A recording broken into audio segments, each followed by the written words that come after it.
지난 16일 경기도 안성에 있는 한 장례식장.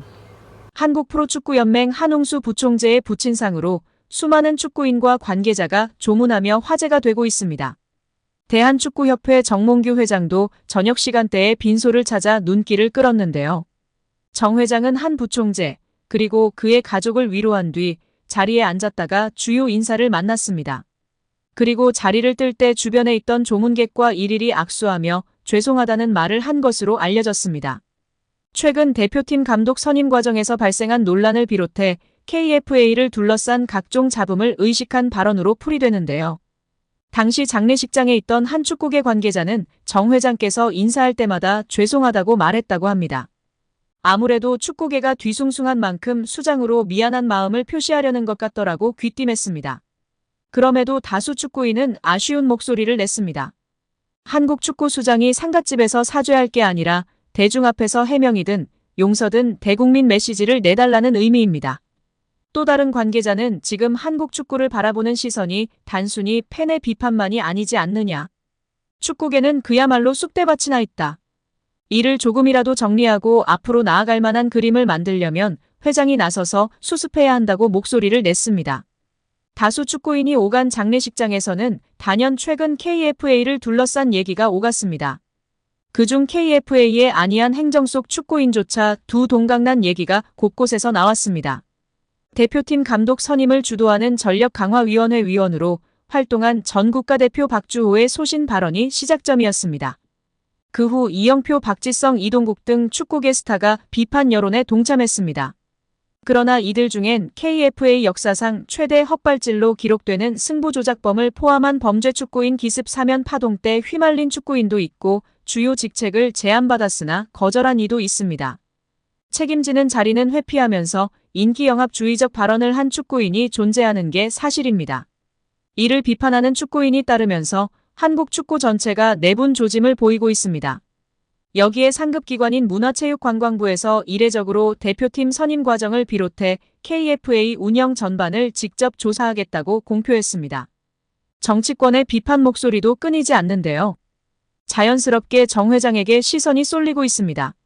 내년 KFA 회장 사선 도전이 유력한 그가 현재 논란에 침묵하는 건 정당성을 부여받기 어려운 상황입니다. 어느 방식이든 한국 축구가 재정비하려면 정 회장이 대중 앞에 다시 서야 한다는 견해가 축구인이 몰려든 상갓집에서도 울려 퍼졌습니다. 정작 사과해야 할 곳에서는 안 하고 있는 정몽규 회장인데요. 빠른 시일 내에 마이크 앞에 서시고 죄송합니다 뿐 아니라 회장직에서 물러나겠습니다 라고 발언하시길 바랍니다. 아니면 조만간 문체부의 심판이 속히 일어나길 바랍니다. 여기에 이강인 선수가 우상인 선수를 언급하며 화제입니다. 축구선수 이강인이 우상을 언급했는데요. 24일 유튜브 채널 GQ 코리아에는 이강인 씨, 그래서 베컴 형이랑 무슨 얘기했다고요? 이강인 앨범에서 건져 올린 귀한 남친 짤이라는 영상이 게재됐습니다. 이강인은 핸드폰에 저장된 사진들을 보여줬습니다. 팥빙수 먹는 사진을 공개하며 제가 팥빙수를 좋아한다. 한국에서도 팥빙수를 자주 못 먹었는데 이번에 파리로 이적하면서 어떻게 알아보니까 파리에 팥빙수집이 있다고 해서 가족들과 함께 팥빙수를 먹으러 갔던 기억이 난다 라고 말했습니다. 그는 줄까지 섰다, 맛있더라 라고 덧붙였습니다. 이강인은 데이비드 베컴과 찍은 사진을 공개했는데요.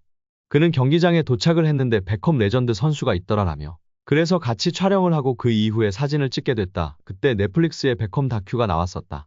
다큐를 보고 있었는데 다음날 직접 보니까 신기하더라 라고 전했습니다. 서로의 첫마디는 안녕 잘 지내 였다며 광고 촬영은 항상 똑같다 항상 끝난다고 해놓고 안 끝내주신다 그런 얘기를 했던 것 같다 라며 웃었습니다. 이강인은 우상인 선수로 마라도나를 꼽으며 화제가 되고 있습니다.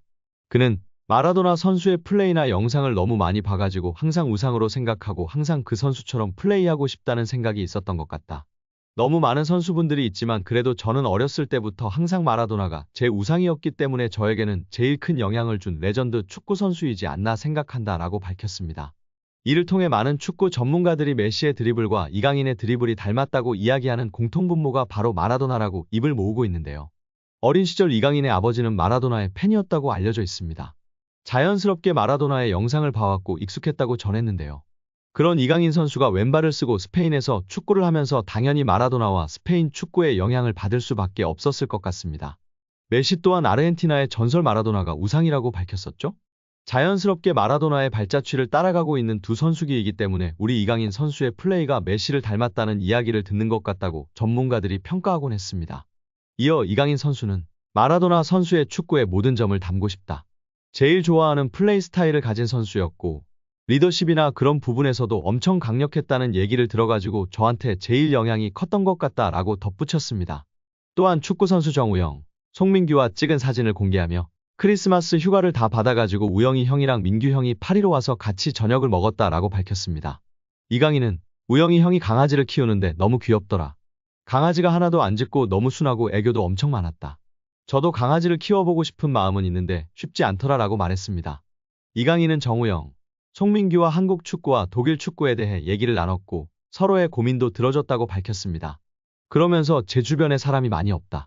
같이 축구하는 형들이 대부분 저의 친한 지인들인데 형들이랑 같이 밥을 먹으면서 이렇게 얘기를 나누는 게 저한테는 축구 다음으로 제일 행복한 것 같다라고 전했습니다. 사적으로 자주 보는 선수로 기성용도 언급했는데요. 이강인은 저랑 엄청 잘 맞고 성격적인 부분도 너무 잘 맞아서 밥 먹으면서 얘기하기 시작하면 시간이 너무 빨리 간다. 기성용 선배가 아기가 있지 않나 그래서 빨리 도망가시더라라고 말했습니다. 프랑스어는 매주 레슨을 받고 있다며 조금씩 늘고 있는데 불어가 생각보다 어렵더라. 빨리 배울 줄 알았는데 좀 시간이 걸릴 것 같긴 하다. 그래도 프랑스 구단에 왔기 때문에 당연히 불어를 배워야 한다고 생각해서 노력 중이다 라고 답했습니다. 정몽규 취임 후 보조금은 11년간 3배 늘었습니다. 정부 보조금은 연간 최소 110억 원 수준이며 스포츠 토토 등 복표 수익 연간 200억 원이 지원되고 있습니다. 주요국 정부 보조금 없거나 의존도 낮으며 피파 랭킹 20위권 국가들은 70% 이상이 협회장은 전문 경영인이 하고 있고 이외 축구인 등이 하고 있습니다. 우리나라처럼 재벌 총수가 회장인 곳은 단 한 곳도 없습니다. 대한축구협회에 연간 약 300억 원의 국가 재정이 투입되면서 수익에서 정부 의존도가 약 30%에 달하는 것으로 나타나며 충격에 빠졌습니다. 사실상 정부 재원이 아니면 운영이 어려운 셈입니다. 미국과 일본 등 주요국은 국가 보조금 의존도가 낮은 가운데 축협의 재정 자립을 촉구하는 목소리가 나오고 있습니다. 18일 한경닷컴이 축협의 손익계산서를 분석한 결과 지난 2013년 이후 보조금과 복표 수익을 제외하면 연 평균 300억 원 적자를 기록하고 있습니다. 축협의 손익계산서는 정부 재정 비중이 상당한 보조금과 스포츠 토토 등으로 알려진 복표 수익을 포함해 계산하면 재정 상황이 좋아지는 것처럼 보입니다. 복표 수익은 국민체육진흥공단이 국민체육진흥기금 조성을 위해 운영하는 국가정책 사업에서 발생하기 때문에 정부 재원을 배분하는 세금의 성격을 가지는데요. 축협의 당기순이익은 최근 5년간 코로나 팬데믹으로 입장료 수익 등이 없어 38억 원의 적자를 기록한 2020년을 제외하곤 늘어나는 듯한 모습입니다. 2020년까지만 해도 보조금과 복표 수익은 연간 300억 원이었는데 2022년부터는 500억 원 안팎으로 급증했습니다. 이렇게 지난 11년간 축협이 쓴 보조금은 총 1,809억 원, 복표 수익은 총 2,058억 원으로 총합 3,867억 원에 육박한다는 사실이 알려지자 축구팬들부터 국민들까지 분노가 들끓고 있습니다. 최고의 황금 세대를 가지고 제대로 일처리도 못하면서 정부 지원금이 무려 3,000억 원이 넘는 소식에 다들 뒷목을 잡고 쓰러지기 일보 직전입니다.